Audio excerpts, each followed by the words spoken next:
Right now at 6 o'clock, Bridgeport's mayoral race is far from over. We'll have the next steps before a mayor is elected. And Hartford voters overwhelmingly elected a new mayor. We're going to share what the winner had to say to supporters. And it is a big night for the Yukon women. We'll have a preview of their season opener. All local, all morning.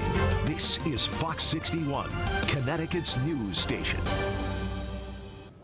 6 o'clock, good Wednesday morning. Thanks so much for starting your day off with us. I'm Erica Arias. And I'm Tim Lammers. Good morning to you. Yes, we are starting with the forecast for you here. Looking good behind us on the Mohegan Sun Cam. A little blustery out there, Matt Scott. It's feeling a lot different from yesterday. It's a pretty shot. Yes. It's pretty chilly when you factor in those winds. The cameras don't tell you that part. What happened to the heat? It sure does feel different outside. Touch of mixed precip tonight, mainly for the hills. Not a big deal at all. It's a couple of rain showers for tomorrow, but the cold keeps coming, and we'll talk about that coming up. Radar picture's quiet. You got the winds out of the north and west, and yes, it is a little on the blustery side. Temperatures in the 30s to 44 New Haven, 38 in Hartford. But look at the wind sustained, 8 to 15 miles an hour. Wind gusts going even higher than that. Put it all together. What do you got? We'll do the equation for you. 23 in Torrington, 29 in Meriden. A little better chart. Listen, these numbers are not terrible, but it's noticeably colder than it was this time yesterday. That's what you're going to notice as you walk the dog, take the kids to the bus stop this morning. And for the high schoolers going to the bus stop, 36 now, 46 later on. That's it. Almost, for some of you, 20 degrees cooler than yesterday. Ugh. Talk about when that's going to rebound, if at all, in the 7 days ahead that's coming up. Let's check the roads right now, see what the speeds are doing. Probably a little higher than this, I would hope, at this point. I'd hope so, but that's not always the case. Let's get you up to speed with what we're checking out on the roads on this Wednesday. First up, want to let you know about a tanker crash happening out in New Haven. So let's go ahead and take the maps full so we can get a closer look at what we're dealing with. I-95 northbound. Right now, the right lane is closed between exits 44 and 46 in that area. We're not able to get a camera up, but we can see that there's a bit of a delay in that area, so plan ahead. Also, there's a road closure out in Heartland this morning down on Highway 181. It's closed in both directions right now between Slade Road and Riverton Road due to a downed tree in that area, so crews are expected to clear that up at some point. Taking a live look here in the capital city this morning, traffic volume increasing as folks get up and at it on this Wednesday. Drive times looking good. No delays reported on 91, 84, or Route 2 and down in New Haven. Also watching a slowdown on 95 south between New Haven and Bridgeport. You'll get there in just under 30 minutes. I'll have an update for you at 6:30. And we're heading now down to Bridgeport. Bridgeport Mayor Joe Ganim has declared victory in his controversial quest for re-election. And while we don't know for sure that he won, if he does, believe it or not, that's not going to be the end of it. No, in fact, there could still be 2 more elections after this one before the mayoral race is decided. Could be. Fox 61's Brooke Griffin is in Bridgeport to explain. And boy, there's a lot to explain. Brooke, good morning. Yeah, good morning to you. This is the story that really never ends with this election cycle that we're seeing right now. But as of this morning, Mayor Ganim is leading the votes by fewer than 200 votes in that general election. That's over challenger John Gomes. Now, because of serious questions around the absentee ballots there in the primary, a judge has actually reordered the primary election to be redone. Now, that could result in a redo of last night's general election as well. So it's something that just keeps going around and around depending on the circumstances. After the primary back in September, the Gomes campaign released video of what appears to be poll workers illegally putting absentee ballots in boxes. Gomes led the primary after the in-person ballots were counted, but then Ganim took the lead once the absentee ballots were added. Gomes sued, demanding a new primary. A judge did side with him, saying that there was enough evidence to raise concerns about the integrity of the race. Despite that, the general election went on as scheduled last night. And again, right now, Ganim is coming out in the lead. The Gomes people and his crew have been beaten twice now. Yes. In sports terms, you call them two-time losers. And if Ganim keeps this lead, there has to be a new primary election. Now, if Ganim wins that, he wins the re-election. But as for Gomes, if he wins the mayor's seat, then he could pull ahead in the general election. We're looking at how many absentee ballots have been returned. So we're waiting to see how many have been rejected and how many fall within the different parties that ran.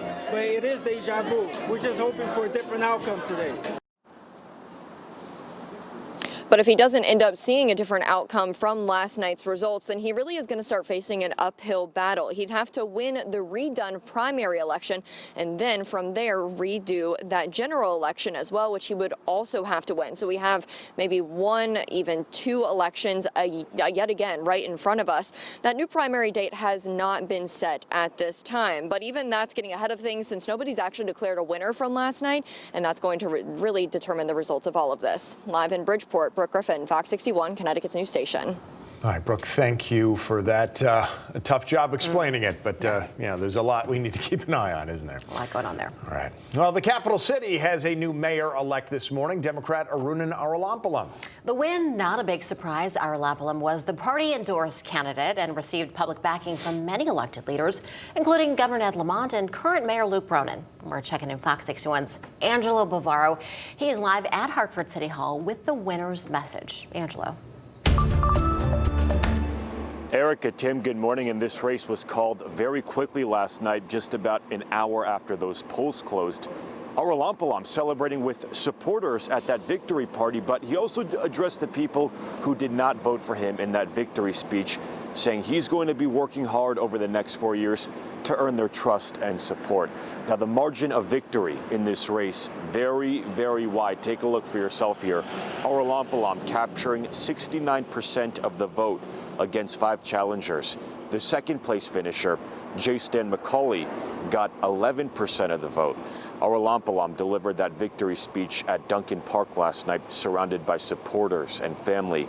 Throughout the race, the Democrat touting his experience as CEO of the Hartford Land Bank, which works to acquire and rehab vacant properties.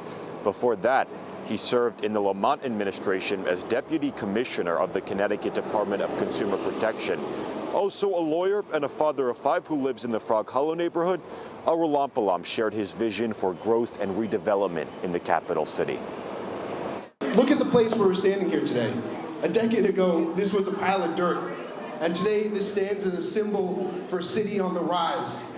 I think about a coffee shop across the street here, a Black-owned coffee shop started by 2 friends of mine that through hard work and determination, through a Kickstarter campaign, through the support of their friends, they turned into a beautiful space that's bringing folks into this community.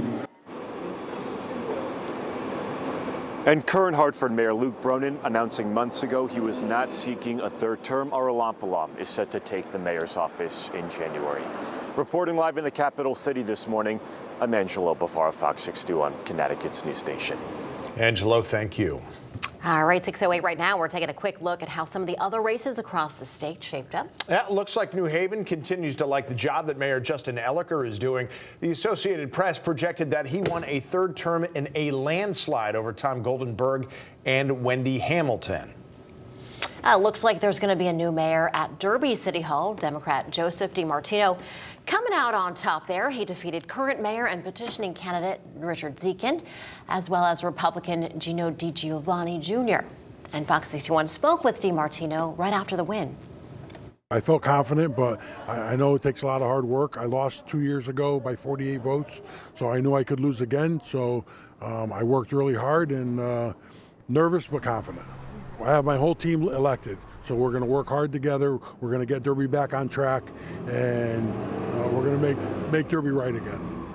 DiMartino says he doesn't take the projected win for granted as he lost the municipal election in 2021 by 48 votes. In Waterbury, Democrat Paul Pernerowski won his 1st term. He beat Republican Dawn Majorano along with Keisha Gilliams and Karen Jackson. Middletown Mayor Ben Florsham projected to win re-election. He defeated Republican challenger Mike Marino. In the Hardware City, Republican Mayor Erin Stewart is projected to win a 6th term, as looks like she defeated Democrat Chris Anderson and petitioning candidates Alfred Mayo and Angel Segarra. In West Haven this morning, Democratic Deputy Speaker of the State House, Dorinda Boer, appears to have won against Republican Barry Lee Cohen. Now, you may remember back in 2021, Cohen, who lost to current Mayor Nancy Rossi by just 32 votes. And for the very latest election returns, all you have to do is text the word results to the number on your screen right there, 860-527-6161, and we will automatically send you back a link to the coverage on our website at fox61.com, and that is being updated throughout the day.